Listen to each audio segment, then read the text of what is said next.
Hey everyone, I'm Jasmine Brooks, live inside the Control Center on this Wednesday night. It is 21 Next. Thanks for joining us. So tonight we're talking about Steelton, a borough in Dauphin County. I'm sure you're familiar with it. And what is happening is they're seeing an uptick in crime. So to get people involved, get the residents involved, officials are taken to the streets. The problem, Jasmine Cowan is going to fill us in right now. There was a little issue because how many people actually showed up for this walk?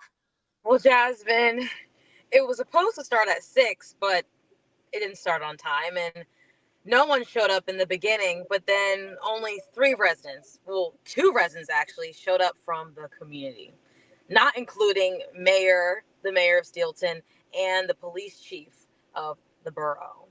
So tell us about the uptick in crime.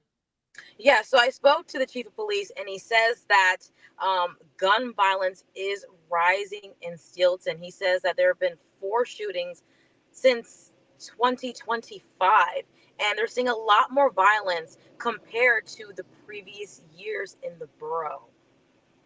And in fact, you said there were 2 reasons, and what were the 2 reasons that you're seeing more crime in Steelton, according to officials? Well, it's these guns are in the wrong hands, and people the guns are more accessible to those here in the area, and they're trying to figure out why that's happening so much. You also said gangs, and then you also said that a lot of the crime appears to be coming from other areas and coming into Steelton, like not necessarily residents living there. Right, it's all trickling down. So the chief of police says that all this violence is coming from Harrisburg, Pembroke, Soterra, and it's all trickling down here in Steelton. So it just shows how everything is just connected. So their idea is to get out and get people involved. What was the plan? I know it didn't go down as planned, but what was the idea tonight? Well, the plan with the public safety walk is to gather borough officials, police, and the mayor, as well as people who live here, to go out into these neighborhoods and to speak to people about what their concerns are with the violence and what they feel is affecting them in a negative way. But not only that, with the violence that's happening, like the shooting that happened on Monday, they need answers. They're calling the community for those responses. And so when is the next one? Because I know this isn't like a one and done thing. Maybe people watching now will get involved next time. Well, they say these walks happen once a month, and it happens during the summertime, or the warmer seasons. So you're not going to see these walks in the wintertime, but it's more so when it gets warmer out, and they do it each month, and they go into different neighborhoods, speaking to different people about these issues, Jasmine. All right, well, keep us posted if you learn when next month is, and maybe more people can get out and get their voices heard and get some work done. So Jasmine Cowan, we'll see you live at 10 and 11. Thank you so much. Thank you so much. All right. Well, we have been covering this next story for quite a few months now, and today we have learned a big development when it comes to a Lancaster County mom and daughter. They are now facing charges accused of concealing the death of a newborn baby and abusing its corpse following an at-home abortion. You're looking at Shannon Jones. She is 50 years old. And police say she bought an abortion pill for her then 17-year-old daughter before she gave birth. Now, this was allegedly after being told the teen was too far along for a medical procedure. According to court documents, photos of the baby boy were shared by the teen, saying she was too scared to touch him. And then allegedly she kept him in a box for at least 37 hours before the baby was buried in the backyard. This happened in 2024.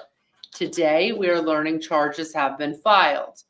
Police say the duo buried it to keep the pregnancy from the teen's father, and neither is being charged with homicide because authorities say they cannot determine if it was the baby was alive when she gave birth. So they are facing charges, and you can read all about the specific charges at cbs21.com. This again in Lancaster County, specifically, we're looking at their neighborhood in East Donegal Township. All right. So imagine living in your home and then all of a sudden your address gets changed and now you're not getting your mail. And even more importantly, you're not getting the medications that maybe you get through the mail. That is the reality for a local person. This is in Cumberland County. A couple is looking for answers tonight and they are not getting too many. And they're turning on CBS 21, turning to CBS 21 to get them some answers here. So what happened was the Postal Service, they say, changed their zip code. They didn't know about it. That's Dave Stern. His wife is Patricia.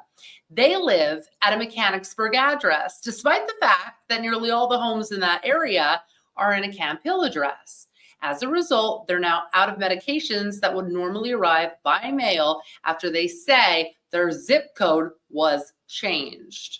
So we're trying to get them some answers. But we were actually on scene interviewing Dave and Patricia today when a mail truck arrived with Mechanicsburg scribbled out and then replaced with Camp Hill.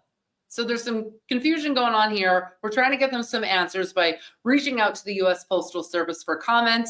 And when we hear back from them, of course, we're going to let you know. All right, we're going to look at the weather because it's going to be the hottest day tomorrow when it comes to this week. It's your Thursday looking at almost 90 degrees. So if you have a pool, let's go. Friday, 84, and then into the weekend, the clouds are reappearing. We're dipping down a little bit. 80, 78 for your high on Sunday. But tomorrow is the big deal, guys. Tomorrow is the hottest day of the week. Stay cool. Your high is 88 degrees. All right. 9:36. That's going to do it. I have to get on the news. We're going to see you there at 10 o'clock and then again at 11. Thanks so much for watching online with me. Please subscribe to our channel. Give us a like, comment, all the things. And I will see you very soon. I'm Jasmine Brooks. This is 21Next. Thanks for watching.